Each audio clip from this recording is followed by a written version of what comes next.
오늘의 사연 시작하겠습니다. 안녕하세요. 이제 30을 앞두고 있는 남자입니다. 공부는 잘 못했지만 운동은 좋아했어서 튼튼한 몸뚱아리만큼은 남들보다 자신이 있습니다.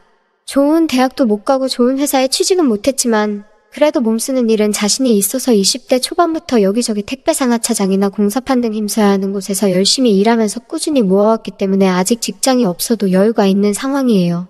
힘쓰는 일이 아무리 튼튼한 저였어도 몸은 많이 힘들었었지만 그래도 보수가 다른 일들에 비해 훨씬 좋은 편이라서 계속해서 몸쓰는 일만 해왔습니다.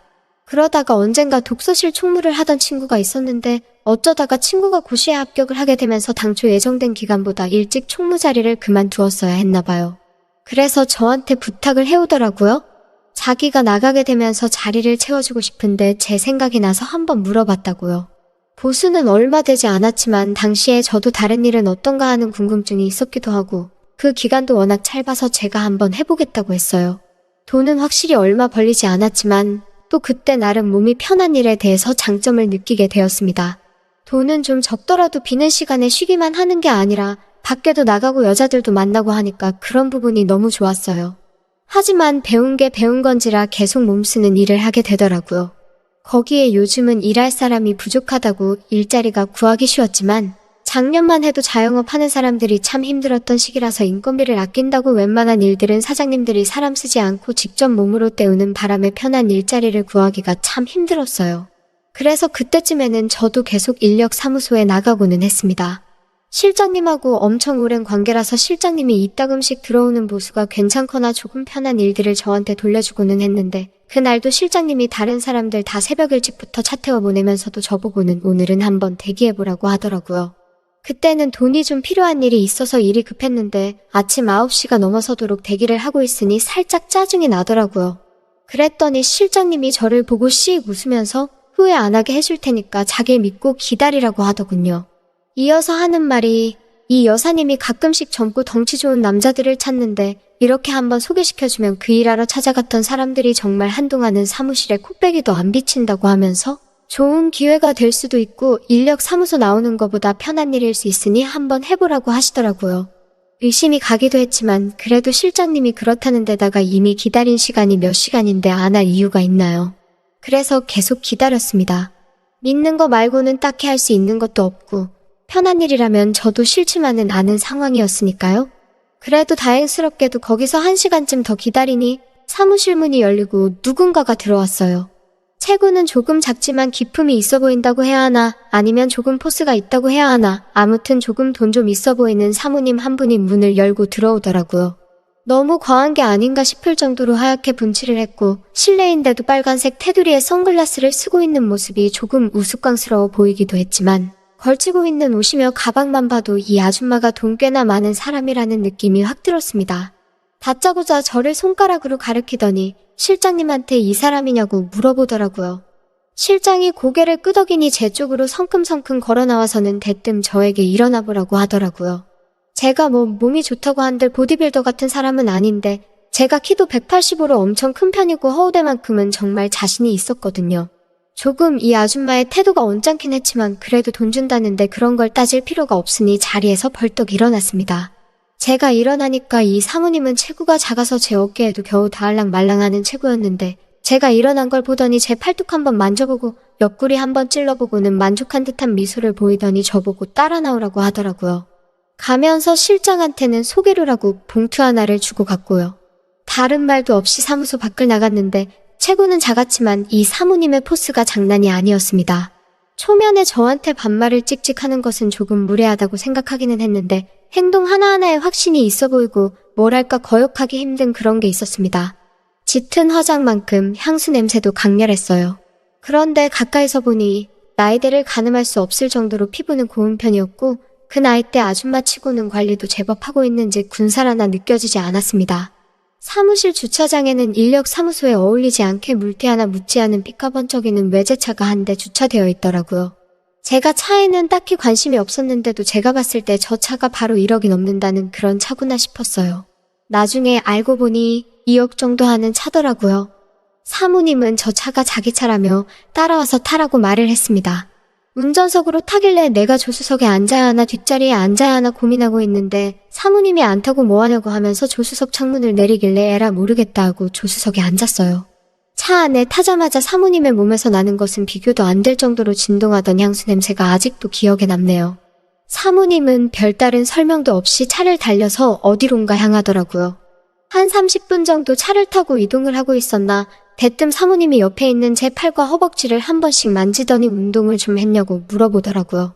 운동을 따로 한 건 아닌데 몸 쓰는 일을 많이 해서 근육이 저절로 붙은 편이다 설명했더니 사모님이 흡족하다는 말투로 쓸만하네 하고 말을 하더라고요. 방금같이 조금 껄끄러운 터치가 있는 상황에서 사모님이 말도 없이 어디론가 향하고 있는데 제 머릿속에 제가 무슨 일을 하러 가는 건지 오만 가지 생각이 오고 가고 있었습니다. 혹시 힘써야 한다는 그 일이 사모님의 외로움을 달래주기 위해서 필요한 건가? 뭐 그런 생각도 했어요. 그런데 또 생각을 해보니 이 정도 되는 사모님이 굳이 인력사무소까지 찾아와서 남자를 데려가나 그런 거 안 해도 충분히 구할 수 있지 않나 하는 생각도 들고 이상한 상상을 했다가 다시 현실로 돌아왔다가 오락가락했습니다.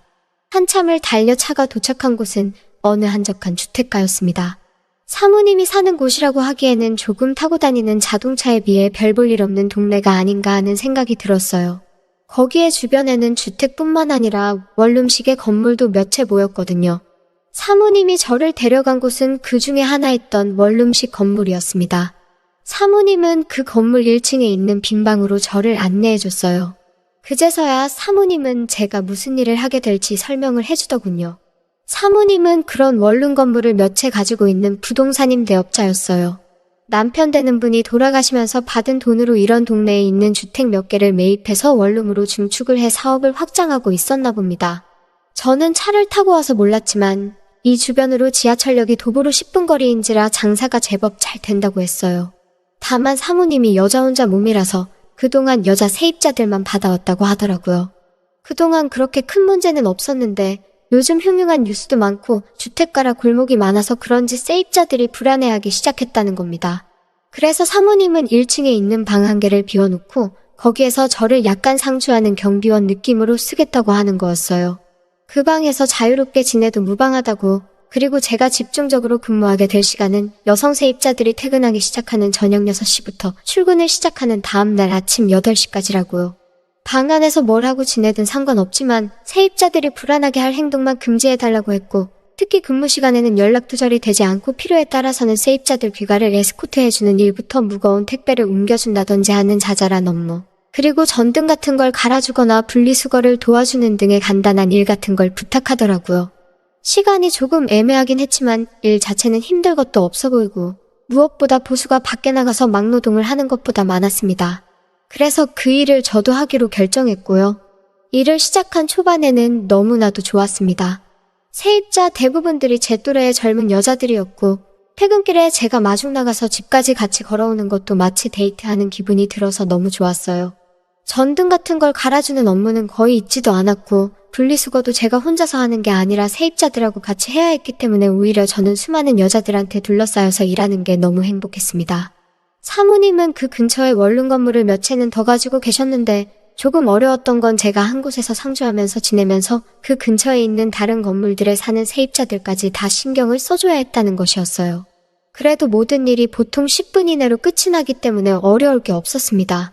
그 중에 한 건물에는 사모님이 옥탑을 펜트하우스처럼 으리으리하게 개조해서 살고 계셨기 때문에 사모님한테 감시 아닌 감시를 당해야만 했지만 딱히 제 할 일만 해놓으면 어려울 게 없으니 사모님도 제가 방 안에 있는 것에 대해서는 딱히 터치를 하지 않았어요. 그렇게 한 달 좀 넘게 일하니 사모님이 다른 일도 시키기 시작하더군요. 알고 봤더니 이게 아무래도 본격적인 업무 같다는 생각이 들었어요. 사모님은 근처 시장에 있는 상인들한테 돈놀이도 하고 계셨던 것 같습니다. 그래서 빌린 돈 받으러 갈 때 덩치 좋은 남자인 저를 같이 대동해서 가고는 하셨어요. 제가 뭘 해야 하는 건 아니었고 그냥 옆에만 서 있으면 되는 일이기에 어려울 건 없었습니다. 가끔씩 장 같은 걸 보고 집까지 옮겨드리는 일도 있었는데 그런 간단한 일을 하고 받기에 너무 큰 돈이라서 불만 같은 거 하나도 없었습니다. 그런데 지금 생각해보니 그건 사모님이 저랑 단둘이 시간을 보내고 싶어서 그랬다는 느낌도 드네요. 아무튼 일이 익숙해지니까 꼼수만 늘더라고요. 정말 딱히 아무도 저를 찾거나 하지 않았기 때문에 대충 사람들이 퇴근하고 잠들었을 것 같은 늦은 시간이 되면 저도 나름대로 시간을 보내는 방법을 찾았습니다. 핸드폰으로 이것저것 보면서 만취하지 않을 정도로 술을 마시는 것이었어요. 처음에는 조금 조마조마했는데 한 번, 두 번에 몇 번을 하다 보니까 별로 겁이 나지도 않았습니다. 사모님과 일이 있던 그날도 어김없이 맥주 3병에 소주 1병을 사서 소맥을 마시면서 시간을 때우고 있던 어느 날이었습니다. 새벽 2시쯤 되었을까? 술 기운이 알딸딸이 올라오고 있는데 갑자기 제 전화벨이 울렸습니다. 심지어 전화가 온 상대는 바로 사모님이었습니다. 속으로 들킨 건가? 근무 중에 술 마신 걸 들켰으니 잘리는 건가 하면서 안절부절 못하고 있었는데 사모님이 자기 방으로 올라와 달라는 말을 하더라고요. 평소에 그런 부탁을 한 적이 없고 사모가 시키는 일들이 대부분 별것 아닌 일들이었기 때문에 술 냄새만 안 들키면 어찌 되겠지 싶어서 비상용으로 가지고 있던 껌과 커피맛 사탕을 입에 때려넣고 올라갔습니다. 옥상층까지 올라갔는데 사모님은 잠옷만 걸친 상태로 문 밖에서 새벽바람을 맞으면서 저를 기다리고 있었어요. 매번 빈틈이 없는 사람이라고 생각했는데 잠옷 차림의 사모님을 보니 무슨 일인가 싶었습니다. 사모님이 저를 보고 왜 이렇게 늦게 왔냐며 투정을 부리는데 술기운 때문에 그런가 화장을 전혀 하지 않은 잠옷 차림에 있는 그대로의 사모님의 모습이 평소에 화장을 잔뜩 하고 힘을 주고 있던 모습보다 오히려 더 자연스럽고 예뻐 보였습니다. 독한 향수 냄새는 나지 않았지만 은은한 바디 샴푸 냄새가 오히려 제 마음을 자극했어요.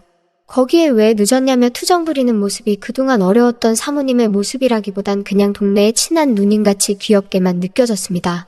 무슨 일로 불렀나 하니 방 안에 거미가 있다고 아마 옥상 정원에서 창문 틈으로 들어온 것 같은데 도무지 잡을 수가 없다고 저보고 치워달라고 아주 안달인 모습이 그동안 바늘로 찔러도 피 한 방울 나오지 않을 것 같은 모습이었는데 거미를 무서워한다는 기대도 못한 반전스러운 모습에 사모님이 아무리 센 척을 해도 여자는 여자구나라는 생각이 들고 정말 귀여워서 코를 한번 꼬집어주고 싶더라고요. 빗자루로 거미집을 툭툭 건드려서 바닥으로 떨어진 거미를 휴지에 싸서 옥상 너머로 휙 던져버렸습니다. 이제 됐죠? 라고 말하고 내려가려고 하는데 사모님이 제 주변에서 킁킁거리더니 저보고 술 마셨냐고 물어보더라고요. 속으로 좋은 시절 다 갔네 이러고 죄송하다고 사죄를 하려는데 사모님이 젊은 사람이 그럴 수도 있지 이러면서 용서를 해주시는 게 아니겠어요? 그러더니 놀란 가슴이 진정이 되질 않는다며 이왕 한잔 했으면 오늘은 업무 종료하고 괜찮으면 자기랑 같이 술이나 한잔 하자고 하시더라고요. 술 기운에 사모님이 한 명의 여자로 보이는 찰나에 에라 모르겠다 하고 그러기로 했습니다. 마주보고 술을 마시고 있는데 술이 한두 잔 들어가니까 괜히 분위기를 타서 그런가 사모님이 한 사람의 여자로 보이기 시작했어요. 사모님도 술이 들어가니까 화장도 안 한 양쪽 볼따구가 빨개지고 호맹맹이 소리를 내는 게 자꾸 신경이 쓰여서 저도 제정신을 차리기 점점 힘들어졌습니다. 하지만 하나 확실했던 건 사모님도 저에게 다른 마음이 있다는 듯한 뉘앙스를 풍겼습니다.